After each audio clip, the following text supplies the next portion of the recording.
A ratio is an arithmetical expression of relationship between two related or interdependent items. Ratio analysis is a technique of analyzing the financial statements by computing ratios.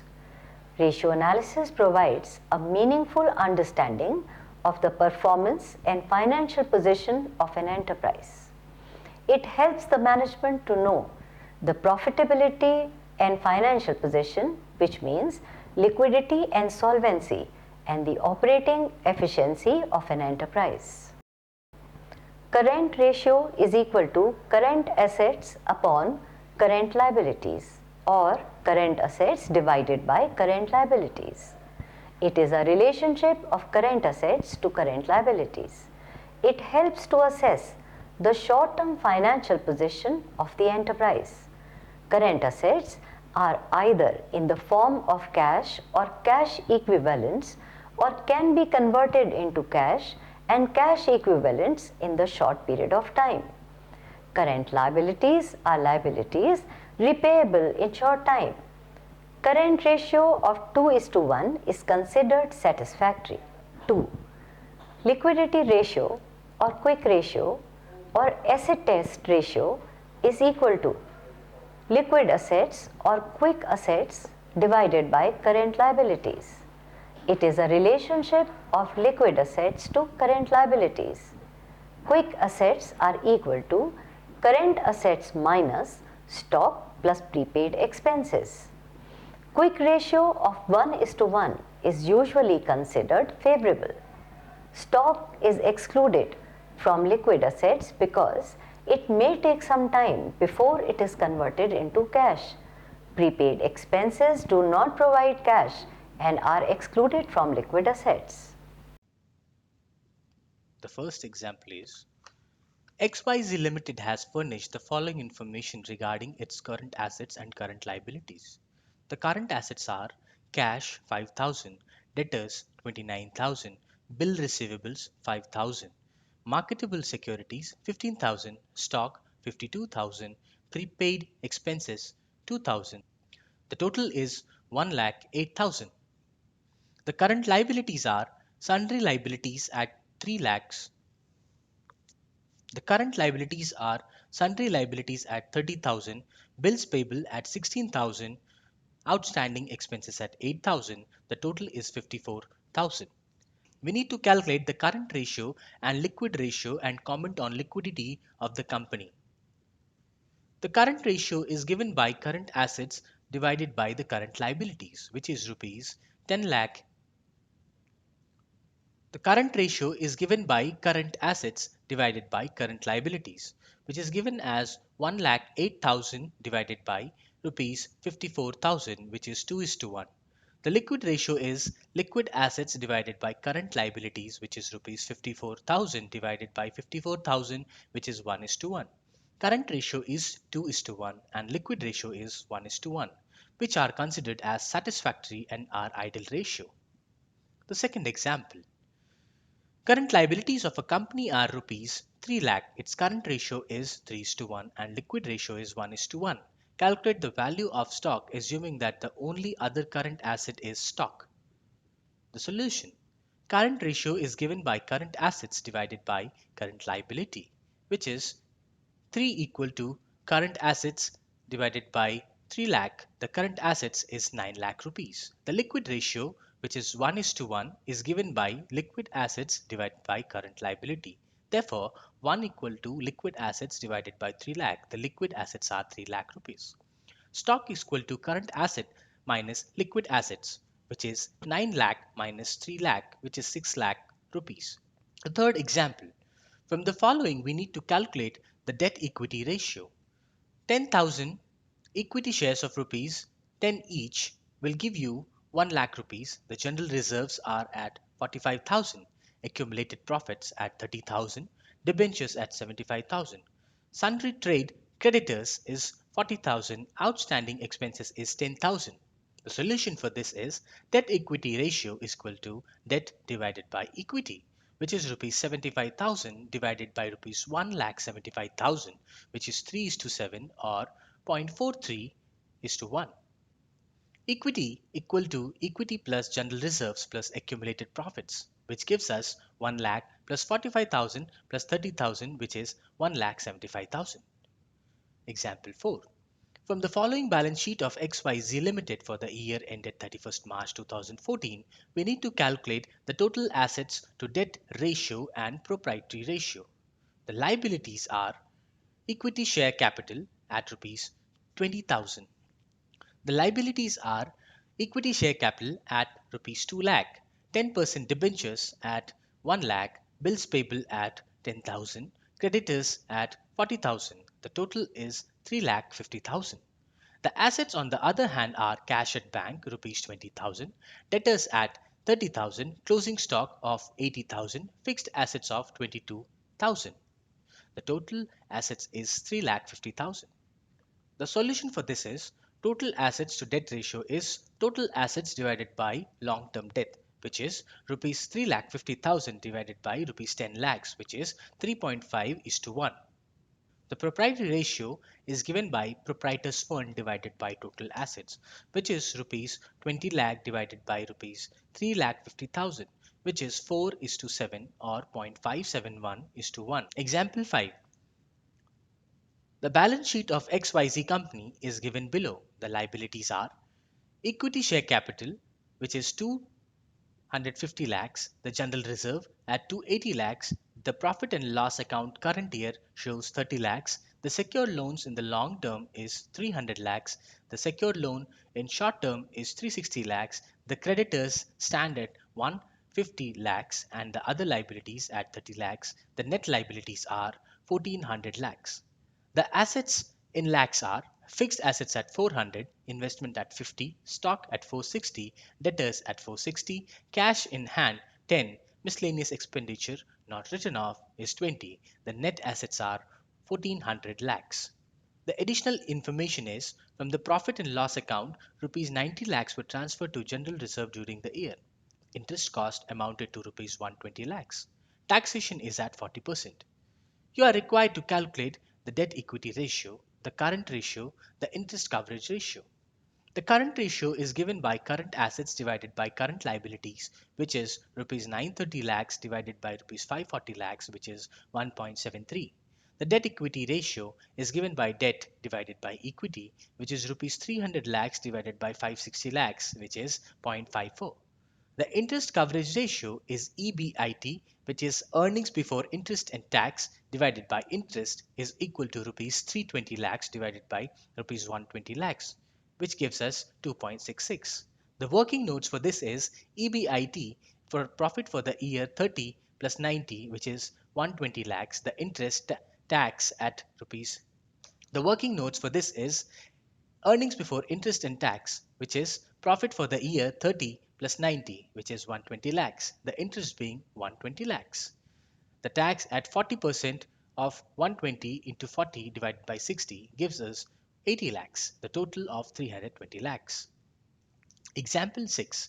Opening stock rupees 29,000, closing stock rupees 31,000, sales rupees 3 lakh, gross profit 25% on cost, and calculate opening stock of rupees 29,000, closing stock of rupees 31,000, the sales of rupees 3 lakh, the gross profit is 25% on cost. We have to calculate the inventory turnover ratio. The solution for this is inventory turnover ratio, which is given by cost of goods sold divided by average stock. Let cost of goods sold be X. Gross profit will be 25% of X, that is X by 4. Cost of goods sold plus gross profit equal to sales, which is X plus X divided by 4 is equal to 3 lakh. In that case, X equal to 2 lakh 40,000. Average stock is equal to opening stock plus closing stock divided by 2, which is rupees 29,000 plus rupees 31,000 divided by 2, which is 60,000 divided by 2, which gives us 30,000. The inventory turnover ratio in this case is now rupees 24.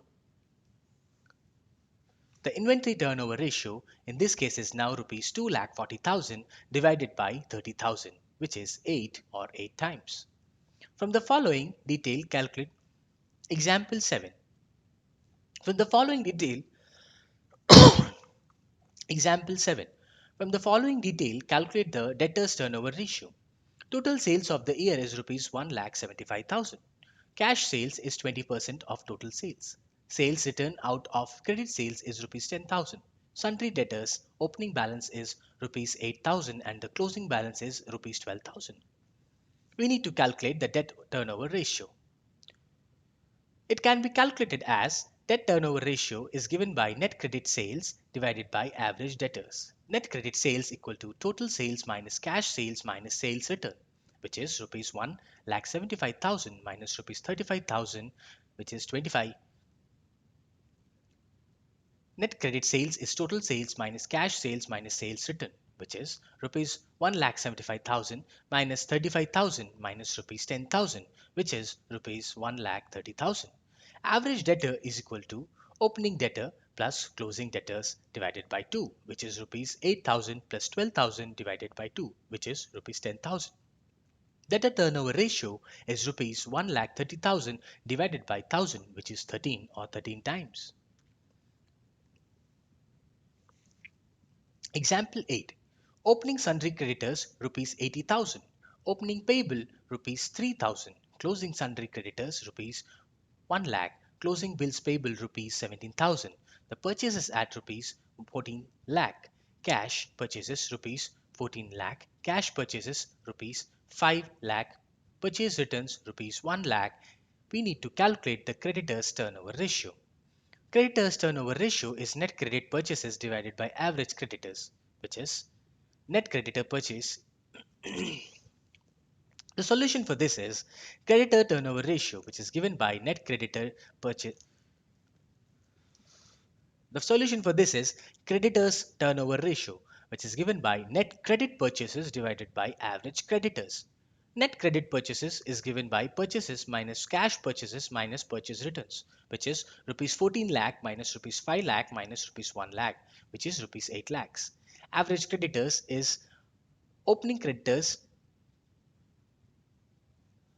Average creditors is equal to opening creditors plus bills payable plus closing creditors plus bills payable divided by 2, which is rupees 80,000 plus rupees 10, which is rupees 80,000 plus rupees 3,000 plus rupees 1 lakh plus rupees 17,000 divided by 2, which is rupees 1 lakh. Creditors turnover ratio is now 8 lakh divided by 1 lakh, which is 8 or 8 times.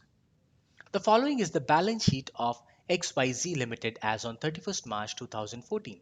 The liabilities are share capital at 80,000, general reserve at 30,000, profit and loss account at 50,000, mortgage loan at 10% at 80,000, creditors at 40,000 and bills payable at 20,000. The net liabilities are 3 lakh rupees. The assets on the other hand are fixed assets at 1,60,000, debtors at 60,000, bill receivable at 20,000, cash at bank at 50,000, preliminary expenses at 10,000. The net assets are 3 lakh. The other informations are sales during the year 2013-14 amounted to rupees 1,60,000. We need to calculate the fixed asset turnover ratio, the current asset turnover ratio, the working capital turnover ratio. The solution for this is fixed asset turnover ratio is equal to sales divided by fixed assets, which is rupees 1,60,000 divided by rupees 1,60,000, which is equal to 1 or 1 times. Current asset turnover ratio is equal to sales divided by current assets, which is given by rupees 1,60,000 divided by rupees 1,30,000, which is 1.23 or 1.23 times. Current assets equal to debtors plus bill receivable plus cash at bank, which is rupees 60,000 plus rupees 20,000 plus rupees 50,000, which is 1,30,000. The working capital ratio is given by sales divided by working capital, which is rupees 1,60,000 divided by rupees 70,000, which is 2.28 or 2.28 times. The working capital is given by current assets minus current liabilities, which is rupees 1,30,000 minus rupees 60,000 is equal to rupees 70,000. Compute the gross profit ratio based on the following information. Sales rupees 6 lakh, gross profit 25% on cost. The answer for this is let the cost be rupees 100, gross profit is rupees 25. The sales is rupees 125. Cost of goods sold is equal to 100 divided by 125 into 6 lakhs, which is 4,80,000. Gross profit equal to sales minus cost of goods sold, which is rupees 6 lakh minus rupees 4,80,000. This gives us rupees 1,20,000. Gross profit Gross profit ratio is gross profit divided by net sales into 100 is equal to rupees 1,20,000 divided by rupees 6 lakh, which is 20%. Example 11. From the following details, calculate operating ratio. Cost of goods sold is rupees 6 lakh, operating expenses is 40,000, sales is 8 lakh 20,000 rupees, and sales return is rupees 20,000. The solution for this is operating ratio is equal to cost of goods sold plus operating expenses divided by net sales into 100. Rupees 6 lakh plus rupees 40,000 divided by 8 lakh into 100, which is 80%. Example 12. Gross profit ratio of a company was 25%. Its cash sales were rupees 20 lakh and its credit sales were 90% of the total sales. If the indirect expenses of the company were rupees 20,000, calculate its net profit. The solution for this is total sales equal to cash sales plus credit sales. Cash sales equal to 2 lakh. The credit sales is 90% of total sales. The total sales equal to cash sales into 100 divided by 10, which is rupees 2 lakh, into 100 divided by 10, which is 20 lakhs. Gross profit equal to rupees 20 lakh into 25%, which is 25 by 100, equal to 5 lakh. Net profit equal to gross profit minus indirect expenses, which is rupees 5 lakh minus 20,000, which is rupees 4 lakh 80,000. Net profit ratio is ratio. Net profit ratio is net ratio divided by net sales equal to rupees 4 lakh 80,000 divided by rupees 20 lakhs into 100, which is 24%. Example 13. Following is the balance sheet of XYZ Limited. Example 13. Following is the balance sheet of X Limited as on 31st March 2014. The liabilities are as follows. The share capital of 20 lakh, the reserve at 5 lakh, the 10% loans at 10 lakh, current liabilities at 15 lakh, and profit for the year at 5 lakh. The net liabilities are 55 lakhs. The assets on the other hand are fixed assets net at 29 lakhs, current assets at 25 lakhs, and underwriting commission at 10 lakh. The net assets are 55 lakhs. We need to find out the return on capital employed. Solution. Profit before interest is profit as stated, which is 5 lakh. Addition. The solution for this is profit before interest, which is profit as stated, at rupees 5 lakhs. We need to add interest, which is 10% of rupees 10 lakh, which is 1 lakh. The total is 6 lakhs. Capital employed in fixed assets is rupees 29 lakhs. Additional working capital, which is rupees 25 lakhs minus rupees 15 lakhs, which is rupees 10 lakhs. The total is rupees 39 lakhs. Return on capital employed equal to profit before interest divided by capital employed into 100, which is rupees 6 lakhs divided by rupees 39 lakhs into 100, which is 15.38%. Example 14. Net profit after interest and tax is rupees 11 lakh 10,000. The profit distributed as dividend per share is 50%. Equity share capital of 10,000 shares at rupees 100 per share, which is rupees 10 lakhs. We need to calculate the dividend per share. The dividend per share or DPS is given by profit distributed as equity divided by the number of equity shares, which is rupees 5,55,000 divided by rupees 10,000, which is rupees 55.5. The example 15. The capital of Everest Company Limited is as follows. 9% preference share of rupees 10 each, which is at 30 30,000 rupees, which is at 3 lakh rupees. Equity share of rupees 10 each at 8 lakh rupees. Example 15. The capital of Everest Company is as follows. 9% preference share of rupees 10 at 3 lakh, equity share of rupees 10 each at 8 lakh, which is the total is 11 lakhs. The accountant has ascertained the following information. Profit after tax at 60% per annum is 2 lakh 70,000. Equity dividend paid to at 20 Equity dividend paid at 20% is 60,000. market price per equity share is 40, we are required to calculate the following. Earnings per share, price earnings ratio. Earnings per share is given by net profit after preference dividend divided by number of equity share, which is rupees 20, which is rupees 2,70,000 minus rupees 27,000 divided by rupees 80,000, which is rupees 3.0375. Price earning ratio is given by market price per share divided by earning per share, which is rupees 40 divided by rupees 3.0375, which is 13.16.